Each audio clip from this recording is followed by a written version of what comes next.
Bienvenidos a Viñetas. Hoy otro vídeo de estos de repaso de novedades. Allá vamos.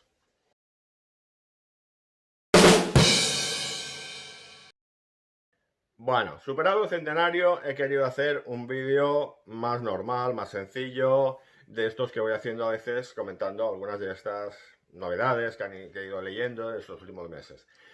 El tema es que, claro, desde el último vídeo de novedades han pasado como 4, entonces se me han acumulado bastantes. Si habéis visto esta imagen que se llama miniatura, que se ve al principio que la que ves en YouTube o la que se ve cuando yo lo cuelgo en redes sociales o cosas de ese estilo. Habréis visto muchas portadas, pues es esto. Y aquí hay obras, básicamente obras publicadas aquí en España, pero también hay un par de cosas publicadas en Estados Unidos. Hay cosas de autores muy clásicos, hay cosas de autores noveles, hay fancinillos, hay cosas de autoedición, hay cosas de Francia, de Italia, yo qué sé, hay un montón de cosas. Bueno, allá vamos y que Dios nos coja confesados. Primero de todo, esto como siempre, por orden de lectura, porque así no hacemos clasificaciones de nacionalidades o editoriales o géneros o yo qué sé. Como viene, como me lo he leído y así va. Primero de todos, San Antonio, de Michel Sallaville. Michel o Micael, no lo tengo muy claro porque esta diéresis que me pone en la E pues me despista bastante. Editado por Nuevo 9. Este es el primer álbum de 2 que ha hecho. Sallaville es muy fan de las novelas de San Antonio. San Antonio, para el que no lo sepa, es un personaje de unas novelas policíacas, es un policía así como un poco fashion, con un deportivo y tal, y que está ayudado por un tipo que es absolutamente antagónico y que crea situaciones cómicas, que es Berurier. Berurier es como una especie es como el Watson, pero bueno, tiene más de una mezcla entre Obelix y Torrente, con más de Torrente que de Obelix, ¿no? Entonces, aquí Sallaville, que es muy fan del personaje, al final cuenta una historia de una página de tipo personal contando su pasión por el personaje, pues cuenta una historia, no hace una adaptación de una novela, sino que ha creado su propia historia de San Antonio, donde ha habido un asesinato en una escuela y los personajes se han de infiltrar en la escuela, averiguar qué ha pasado con quién ha matado a este tío y bla bla bla. Tal vez el problema que tiene este álbum es que hay demasiada trama para tan pocas páginas. Y esto hace que algunas cosas pasen como muy apelotonadas y que no acabes de entender por qué se ha muerto este personaje o qué ha pasado con esto y tal. También pasa una cosa, y es que las novelas de San Antonio se caracterizaban por tener un estilo literario muy particular, lleno de juegos de palabras y de argot, y esto hace que sea muy difíciles de traducir en España. Esto sería en España o en otros idiomas, ¿eh? Pero bueno, hablando de nosotros, de qué es lo que nos afecta. Esto sería un poco como traducir a Enrique Sánchez a Bully, ¿no? Pierde, es decir, hay juegos de palabras que no saben muy bien cómo los podrían traducir en otros idiomas, etcétera, pues esto es un poco lo que pasa. Aquí en España se le ha traducido poco, por si a alguien le interesa. Es que a mí también me gusta el rollo de la novela policíaca. Bruguera publicó algunas novelas en este formato. Las novelas siempre solían aparecer como si las hubiera escrito el propio San Antonio, porque estaban cortadas en primera persona. Después se descubrió que era Frederick Dartel el que las escribía. Y después un par de ellas también fueron recuperadas en este número, el Club del Misterio. Portada de Isidre Monés y ilustraciones de Carlos Freixas. Las portadas de San Antonio primero estaban dibujadas por Antonio Bosch, ¿no? Claro, pero en Francia sí que ha sido muy popular y se han ido haciendo ediciones tras ediciones, y una de las ediciones tenían portadas de book. Entonces, después hay esta edición, por si a alguien le interesa también, esta es la edición firmada, numerada y todo esto, porque iba aquí un dibujito más y todo esto. Entonces Book pues se entretuvo aquí en hacer un montón de portadas, no de todas, pero de casi todas las novelas de San Antonio, y aquí aparecen recopiladas. Se ve que a Book le gustaba más Berurier que San Antonio, porque es el protagonista de casi todas las portadas, ¿no? Algún día ya os enseñaré cosas de estos, pero bueno, esto era un poco porque venía de pasada y va bien. Siguiente. Los Profesionales 6, La Última Cena de los Veteranos, de Carlos Jiménez, editada por Reservoir Books. A ver, yo esto de que sea un álbum de los profesionales no lo veo muy claro, porque los personajes que tú ves que antes, que son los alter egos de Carlos Jiménez, por ejemplo, o de Adolfo Ucero, pues ahora nos lo llaman de otra forma, ¿no? Entonces no acabo de entender este cambio. Yo lo hubiera publicado como un álbum aparte y punto pelota. Mm, es de los mejores álbumes que he leído de Jiménez en una serie de años. Jiménez lleva bastante tiempo publicando non-stop. Tú ves por las fechas en que firma, que son obras hechas ya hace un año o 2 años, o sea que trabajando a pistón y se están sacando desde la editorial obras que han quedado allí en reserva. Y esta obra es muy sencilla de trama. Se reúnen 4 dibujantes de los ya veteranos, que ya con una edad, que se quedan para cenar y se cuentan un poco la vida. Y alguno cuenta alguna historia de algún otro dibujante, hay algún flashback, pero que no suelen ser muy largos, suelen ser... Y entonces, si uno mira el álbum, realmente son 4 tíos sentados en una mesa hablando todo el rato. Y hay que ser muy bueno para que tengas todas estas páginas y no se te haga pesado. No digas, aquí no está pasando nada, no. Porque hay una cosa que no se suele comentar de Jiménez, y yo creo que es muy importante, que es lo buen dialoguista que es. Tiene una frescura de su forma de hacer hablar a los personajes que hace que tú te enganches, que estés interesado en lo que está pasando. Y te acabas el álbum y realmente no ha pasado nada trascendental, o sea, han sido 4 amigos contándose su vida, sus problemas, reflexionando sobre la vejez, sobre el paso del tiempo, que es algo que le interesa mucho a Jiménez en sus últimas obras. Hay una reflexión de Jiménez que me gusta especialmente, o del personaje que yo interpreto, que es Carlos Jiménez, comentando que él es consciente de que ya no puede hacer lo que hacía antes, pero que porque el paso del tiempo es el que es y tal. Pero la verdad es que a mí me dejó muy buen sabor de boca esta obra. Me pareció una obra como de, no sé, de estas que me va a dejar un muy buen recuerdo y a la que volveré con cariño dentro de algún tiempo. A ver, siguiente, esto ya francés, un clásico, editado por Libro del Zorzal, El pequeño Nicolás, de Sempé y Goscinny. Yo había oído hablar de esto de que los relatos del pequeño Nicolás que escribió Goscinny e ilustró Sempé, que son fantásticos por si alguien no los conoce, habían nacido como una página de cómic, pero nunca lo había visto publicado y ahora se han animado aquí a publicarlo. Y bueno, pues son unas 30 y pico páginas, es un álbum justito, de historias de una página, prácticamente, y que tiene un tono muy, muy bruguera, ¿no? El Sempé es un Sempé primario, no es el Sempé más... el estilo más que tenemos más todos en la cabeza. Y Goscinny firmaba como Agostini, con seudónimo. Son historias muy sencillas, un tanto infantiles tal vez, pero bueno, es un divertimento. Y no lo recomendaría a alguien así de entrada. Yo antes recomendaría que leyera los cuentos de todas, ¿no? Pero bueno, es una curiosidad por si la queréis conocer. Y bueno, el último Asterix. El Lirio Blanco, guión de Fab Caro, nuevo guionista, y dibujos de Conrad. Conrad sigue haciendo un dibujo muy uderzo, entonces por la vista entra bien. O sea, no notas una gran diferencia con el estilo de Uderzo y el estilo Asterix que tenemos más o menos todos interiorizado. Fab Caro no se ha roto la cabeza en el sentido de que ha hecho un esquema de guión muy parecido a otros álbumes de Goscinny. Es decir, un tipo que entra como en, no sé, en El Adivino o en La Cizaña, un álbum de ese estilo, un tipo que entra en la aldea gala y crea un motivo de discordia que trastorna la convivencia de los miembros de la aldea gala.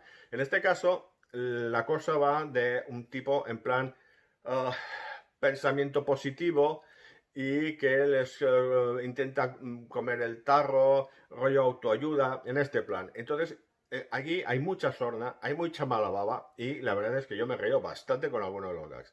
Aparte, después ya se convierte en una historia más de aventuras, con una serie de persecuciones, por una serie de problemas personales de Abraham Curcix, el jefe de la aldea.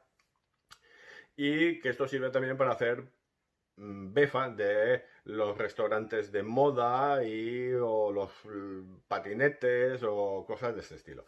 Ya, en fin, no inventa la rueda, pero es una lectura divertida. Y oye, que estos cómics al menos consigan que, como estos cómics siempre son una noticia cuando sale uno de ellos, pues ya está bien que vayan saliendo porque al menos que hablen del cómic siempre está bien. A ver, otra. Drago, editado por Manuel Caldas de Von Hogarth. A ver, esto fue una tira que se montó Hogarth entre sus dos etapas de Tarzán. Como la cosa no acabó de funcionar, pues volvió a Tarzán, ¿no? Esto eran aventuras de un joven en una especie como de Argentina, en la pampa argentina un poco idílica, y de dibujo, pues es el Hogarth de sus años. Es un Hogarth como muy platónico, muy dinámico, muy barroco. Todo lo todas las pegas y todos los elogios que le podéis hacer a Hogarth, pues lo tenéis aquí en estas páginas multiplicado por 10, ¿no?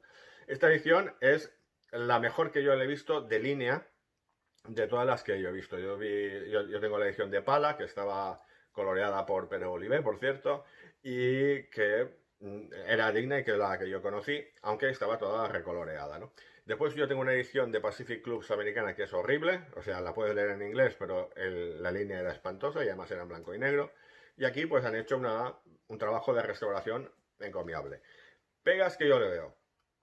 Um, el papel brillante con este color queda muy chillón. Entonces yo un papel mate creo que hubiera quedado como bastante mejor. Opinión personal. Y después está el tema de la traducción. El tema de la traducción tiene a veces unos giros un poco raros. Y yo no sé si es que esto, el traductor no es español, sino que es mexicano o argentino o lo que sea. Y ha empleado algún giro que es más típico de allí, pero hay alguna cosa que te choca, ¿no? De hecho, suenan como versiones como americanizadas de expresiones, ¿no? Versiones castellanizadas de expresiones americanas, una cosa como muy rara.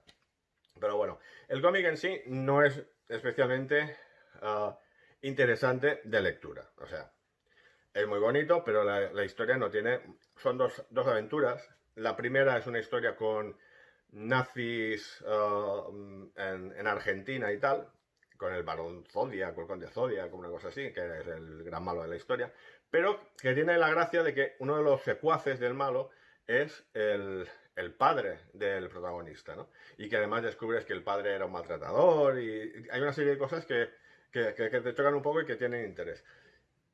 Pero tú ves que el guión lo iba improvisando, que no tiene mucho sentido muchas de las cosas que están pasando. Es decir, la primera página, Drago encuentra una moneda y le tiran un cuchillo que casi le da.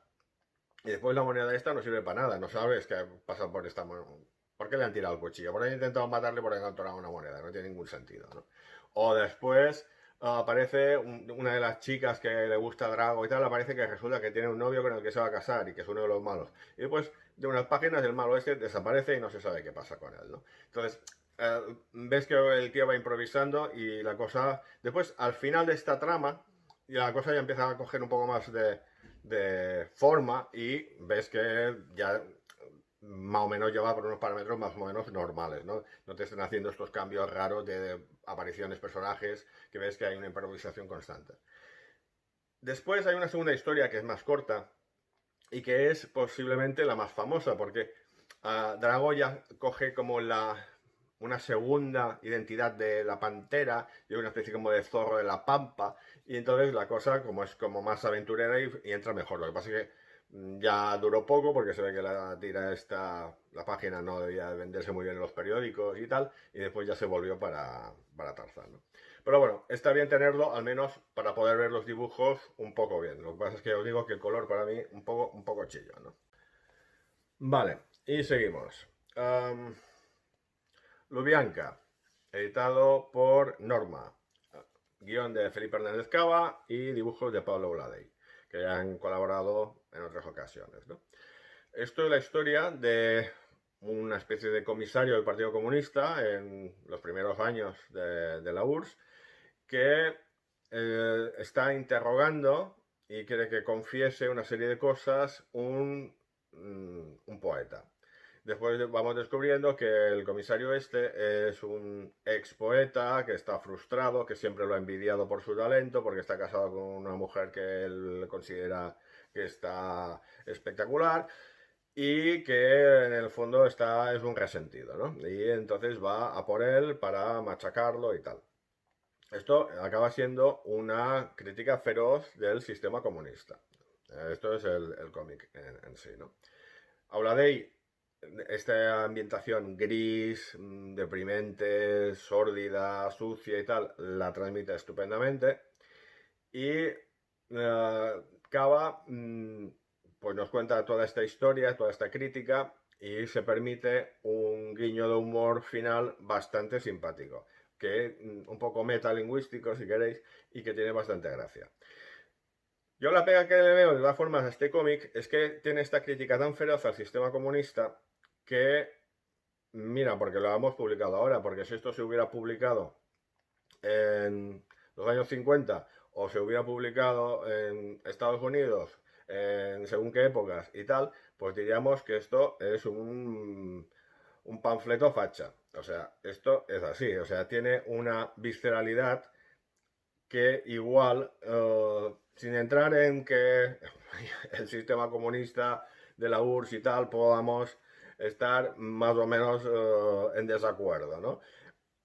El resultado final es que esto tiene un sesgo ideológico tan anticomunista que nos acerca a posiciones que igual no estamos tan de acuerdo, ¿no? Entonces, no lo sé. A mí me ha dejado un poco frío por esta visceralidad en todos estos temas, ¿no? En fin. Siguiente. Mónica.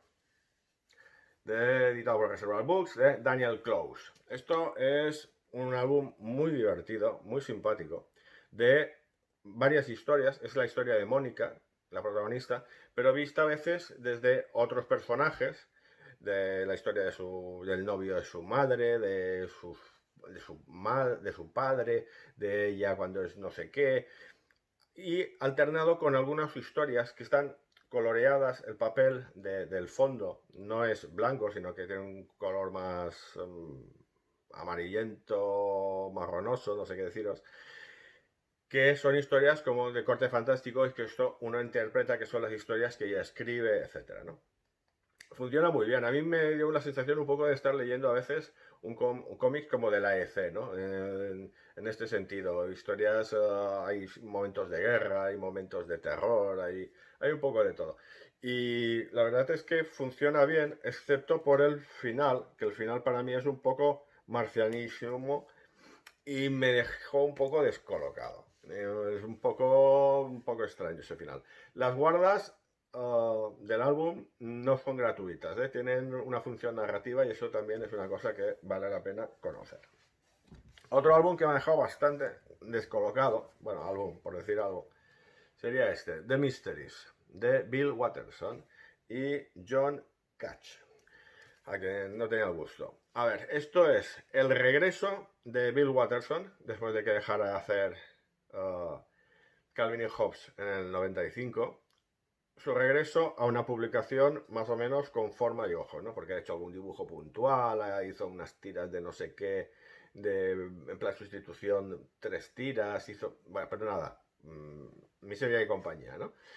Y esto es su primera publicación. Esto no es exactamente un cómic, esto es como un cuento, de estos con una ilustración sin textos a la derecha y un texto muy breve a la izquierda, pensado para adultos, con un tono muy misterioso y que a mí me ha dejado bastante desconcertado. Entonces yo no acabo de entender, hombre, yo ya me imaginaba que no iba a hacer nada parecido a Calvin y Hobbes, porque ya sabemos que Watterson es una persona con unas ideas como muy claras, dijo que no volvería y no sé qué, y que él lo colgaba todo y que se iba a pintar desiertos de Arizona y estas cosas que hace en los últimos años.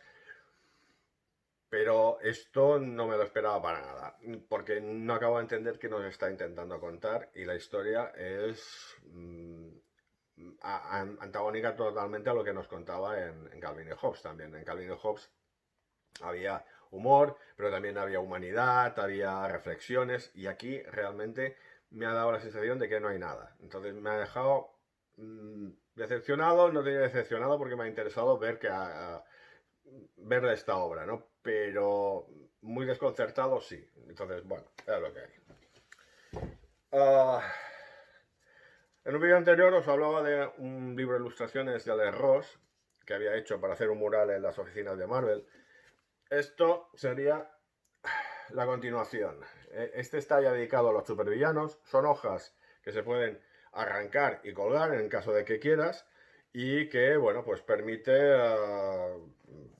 dar a Ross la oportunidad de dibujar a algunos de los villanos más conocidos del universo Marvel, y en estas hojas después él hace reflexiones sobre el diseño, sobre la historia, sobre su relación con los personajes, con lo que le dé la gana, ¿no?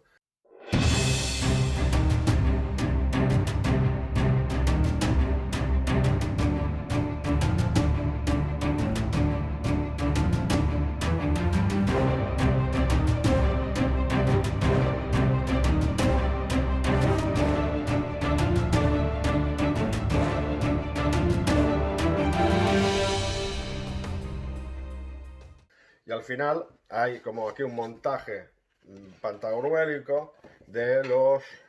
A ver si lo puedo hacer sin hacer un desastre. De todos los villanos. Ahora, aquí un desplegable de estos potentísimos. Si os gusta Ross, ya estáis tardando. Si no os interesa, pues tampoco os perdéis nada así fundamental en la historia del cómic, ¿eh? A ver, ahora un par de cosas un poco más curiosas, más raras. Autores de cómics 2. Esto sí, se titula Unos cuantos retratos más de autores de cómics, autores con X, o sea, ya sabéis. Prólogo de Andreu Buenafuente, y esto lo ha hecho Gibo y lo ha editado Gibo. Si lo queréis, se lo compráis a él directamente, y si sois un poco listos, le podéis pedir que os lo dedique y estaréis con una pieza más bonita en vuestra colección. ¿Qué es esto? Esto es una cosa que le dio a Gibo por hacer en redes sociales de retratos de autores de cómic, y se animó y sacó un tomo recopilándolos, y ahora siguió haciendo retratos una temporada y luego sacó otro. Las caricaturas están muy bien. A mí me divertía mucho ir mirando el dibujo y a ver si adivinaba quién era, le reconocía el personaje. La mayoría no tienen ningún problema para reconocerlos. Después te pone algunos datos de biografía, de nacimiento, fallecimiento en el caso, obra fundamental, tal. Es muy simpático. Es decir, a mí es un álbum que se ve rápido y que tiene bastante gracia, ¿no? Esto es otro fancinillo que editaron Ibáñez, un homenaje con bastante personaje que se hizo para el Festival de Viñetas de este año, y que participaron un montón de gente, ¿eh? Nuevo 9 y yo que sé, no sé cuánta gente más.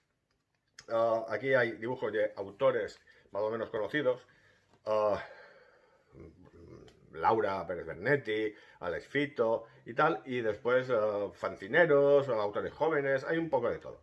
Y el resultado es simpático, o sea, ya os digo que tiene bastante gracia. Me ha gustado mucho, por ejemplo, el de Jojo Rápido, porque tiene un poco de mala baba, porque tiene allí, dibujó un sacarino, y lo ves allí con la cola del marsupilami, ¿no? Para que nos acordemos que el diseño de sacarino viene de Spiro.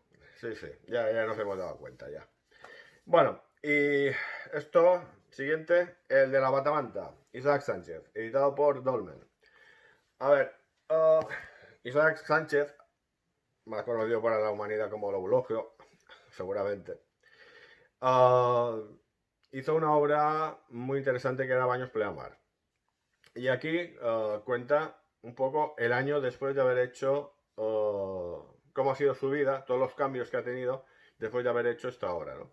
Desde firmas, desde gente que le sigue persiguiendo por su faceta más de showman, problemas de salud, relaciones con parejas, mudanzas, etcétera, ¿no? Y es una reflexión un poco sobre la vida del dibujante de cómics y de su vida y bueno, está bien. Me ha hecho mucha gracia, por ejemplo, que, caño, claro, como Bayos Pleamar recuerda mucho el tipo de historias de algunas de las obras de Paco Roca, La Casa o Regreso a Edén, pues y que él mismo reconoce que hay mucha gente que le dice que le recuerda a Paco Roca, etcétera, etcétera, y hay escenas en el cómic con Paco Roca, incluso Paco Roca ha dibujado una ilustración final en el álbum, etcétera.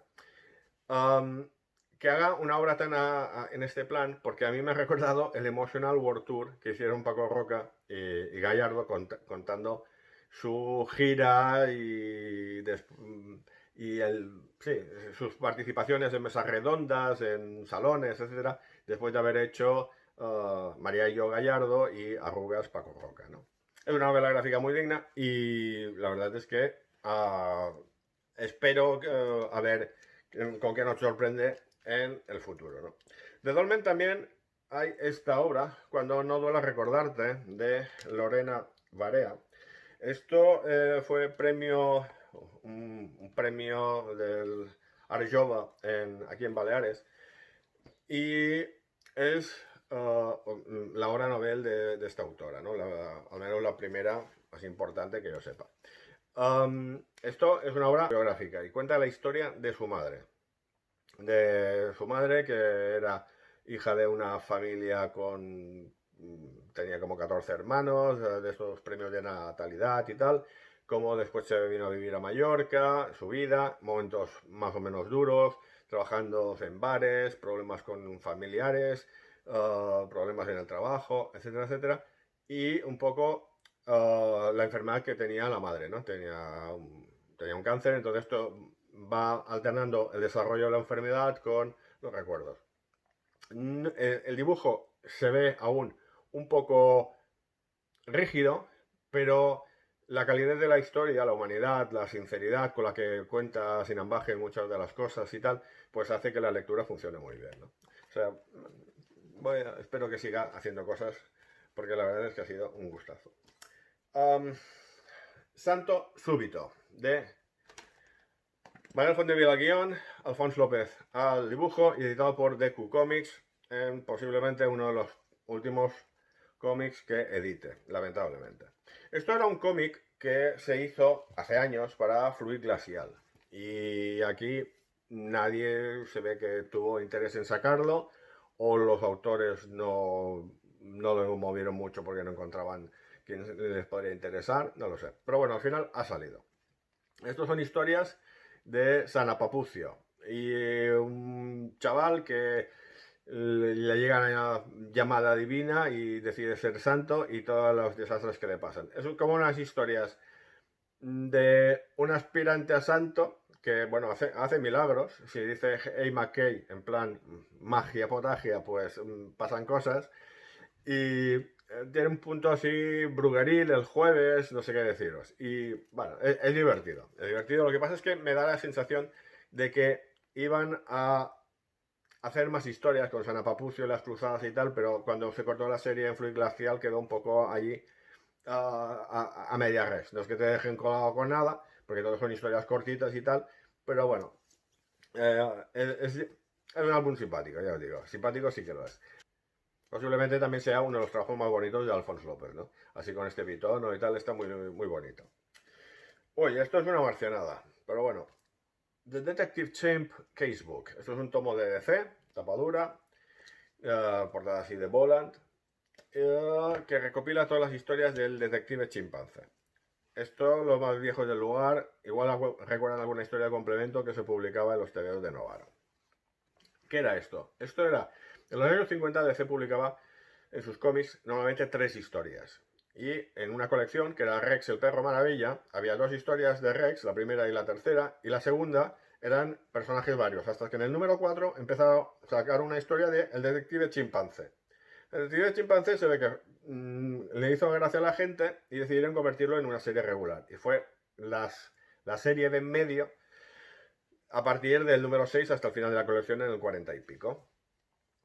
El detective chimpancé, un concepto interesante. Esto es un sheriff de Florida que, por una serie de circunstancias, acaba teniendo de ayudante un chimpancé extremadamente listo y extremadamente venado. O sea, le dan venas por el submarinismo, por el béisbol, por lo que sea, por la astronáutica.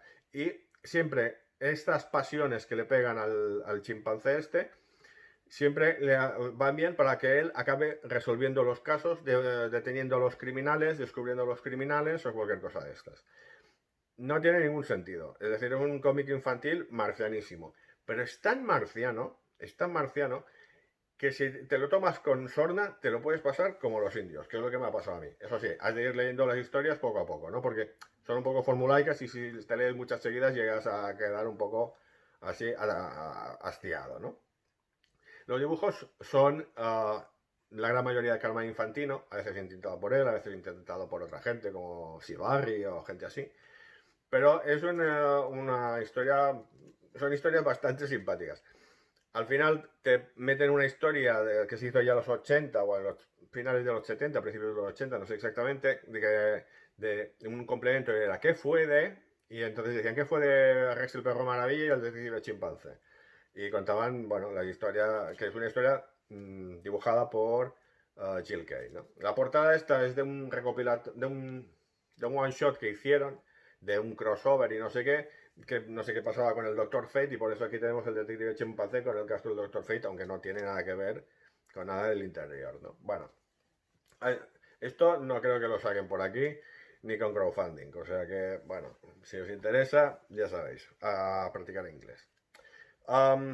Otro, Black Sat. Número 7, todo cae, segunda parte. Y los de Norma han tenido el detalle de poner aquí una laminita que reúne las portadas de las dos partes y que sirve para ver la imagen completa bien, ¿no? Esto es una historia, sí. Yo me leí las dos partes de golpe. Como sabía que la segunda parte no iba a tardar excesivamente en aparecer, dije, me espero. Me la leo todas seguidas porque si no me voy a perder algún detalle. Efectivamente, al leer esta segunda parte me di cuenta de que algún pequeño detalle seguramente se me habría pasado si hubiera tardado más en leerlo, ¿no? Esto es una historia sobre corrosión urbanística, etcétera, etcétera. Yo me la puse, me puse a Art Pepper, que es un jazzista de los años 50, así de fondo, que le iba de miedo, y me leí los dos álbumes y disfruté una barbaridad. Guarnido está en un momento dulcísimo. Hay unas escenas de multitudes que es como el George Pérez de los Funny Animals. Es una cosa de horror vacui total. Y que es un gustazo entretenerte, mirar los detallitos, los personajes, las expresiones de todos los personajes, etcétera, etcétera. Esto está muy bien. La trama está bien en el sentido de que la novela negra siempre ha tenido un componente de crítica social. Es decir, no es solo un resolver un caso, sino que hay un punto de crítica social y aquí se denuncia los abusos urbanísticos y tal, como podría ser, no sé, en Chinatown, ¿no? Por ejemplo, en otro tipo de historia, no de construcción, ahí eran aguas, pero bueno, en este plan. Lo que sí me falla un poco es el misterio. Esto se supone que es una serie de novela de cómic negro, ¿no? de cómic policíaco. Y aquí el misterio es nulo. Desde el principio ya sabemos quiénes son los malos, por qué lo hacen, qué es lo que pasa con ellos. Tú lo dices muy rápidamente, no tiene, o te lo muestran. Entonces, creo que le faltaba un poco más de elemento de misterio, de quién es el culpable, aunque tú lo puedas sospechar, o por qué, o una cosa de estas, creo que ahí cogea bastante, ¿no? El final, pues nos deja las puertas abiertas a desarrollos interesantes del personaje y bueno, ahora sabemos que tenemos un parón de varios años hasta el siguiente, porque ahora Guarnido se va a dedicar a otro nuevo álbum de estos one shots gordos tipo el Buscón con Aireols y bueno, pero de momento, bueno, bien está que hayamos tenido ya otra nueva ración de Black Sat, ¿no? Venga, quedan 4. Vamos acabando. Emma G. Guilford, de Sidru y Edith, editado por Dolmen. Esta edición es una edición más sencilla que la francesa. La francesa va con unos... el álbum en realidad es como una caja con imanes que abres y que aquí en la edición española sí que te pone la carta esta aparte para que después puedas leer la carta final, pero las fotos estas sí que iban sueltas y tal. Se ha tenido que hacer una cosa más sencilla, por lo que me dicen, cosa que yo entiendo. Esto es una historia de una poetisa británica cuyo prometido se ha ido a hacer una expedición por Laponia y ha desaparecido y hace un año que no se sabe qué de él. Y en un momento dado ella se anima y se va para Laponia a ver si encuentra qué ha pasado con su prometido, si se ha muerto, si no se ha muerto o qué demonios pasa. La historia para mí tiene una parte de aventura que funciona muy bien y sobre todo funciona muy bien como retrato de la protagonista, ¿no? Es un personaje que te cae bien, que te interesa, que la ves como muy echada para adelante y entonces funciona muy bien. Y también me gusta mucho el dibujo. El dibujo es cálido y funciona estupendamente tanto en momentos de aventuras, como en paisajes, como en los retratos de personajes. Puede ser. La paleta de colores es estupenda para hacer momentos fríos, momentos cálidos, todo esto lo utiliza estupendamente. No, pegas no le puedo poner ninguna. La verdad es que yo ha sido un álbum que me ha gustado. Tal vez no me haya apasionado, pero sí que me ha gustado. Me ha dejado un muy buen sabor de boca. Y me ha sorprendido después saber que la dibujante ya tiene una edad bastante considerable y no tenía el placer de conocerlo. Tendré que investigar más sobre esta autora, ¿no? Y seguimos con Neocaos, de Pere Joan, editado por Outsider en castellano y Llibres Disset en catalán. Pere Joan lleva ya muchos años que ya no hace historias más o menos tradicionales de personajes, de narrativas, ¿no? Suelen ser más ensayos, entonces son obras como El aprendizaje de la lentitud, como su libro sobre los pictogramas o cosas de este estilo, entonces es otro tipo de historia. No es un libro de ciencia ficción, es un libro de arquitectura ficción. Y aquí lo que hace, con la excusa de un personaje que habla con varios otros personajes, es mostrar otros tipos de arquitectura posibles que él no sabe si existen o no existen, pero que él se ha inventado y que ha tirado para adelante. Gente que vive en rotondas, gente que vive en torres de electricidad abandonadas, gente que vive en acantilados, gente que vive en cuevas, gente que vive no sé dónde. Y él junta todo esto para contarnos un poco, mostrarnos un poco estos otros mundos, estas otras formas de vivir y de pensar, ¿no? Hay ilustraciones a doble página, hay dibujos pequeñitos, hay combinaciones, páginas que casi todo es texto, hay páginas en las que es solo una ilustración, hay un poco de todo. Entonces, es una mezcla curiosa, es una lectura muy curiosa para ver este mundo de Pera y esta ironía que hay, ¿no? Incluso se permite algún autoguiño metiendo por allí frases como pasajero en tránsito o mi cabeza bajo el mar o cabeza bajo el mar que uno identifica como algunas de sus obras más conocidas, ¿no? ¿Qué más? Bueno, sí, posiblemente a mí lo que menos me ha gustado es que al menos cuando hablan los personajes se emplea una rotulación mecánica. Yo puedo entender que se emplee esta rotulación mecánica para las páginas de textos o las páginas que son artículos ya que alguien ha publicado en una revista o en una web o no sé qué y tal, que hay varios por ahí metidos por el medio. Pero cuando hay personajes que hablan, meter esa rotulación tan mecánica, pues que a mí me chirría un poco, ¿no? Me saca un poco de la ambientación, porque el dibujo de Pérez siempre lo he visto como muy carnoso, muy orgánico. Entonces estas letras tan frías, pues como que me pegan mal, ¿no? Pero bueno, aparte de esto, pues ya os digo, un libro muy simpático, muy divertido y que alguna risa te echas. Bueno, risa no, alguna sonrisa. Alguna sonrisa sería lo correcto. Vale, siguiente. El cielo en la cabeza, de Antonio Altarriba y Sergio García, editado por Norma.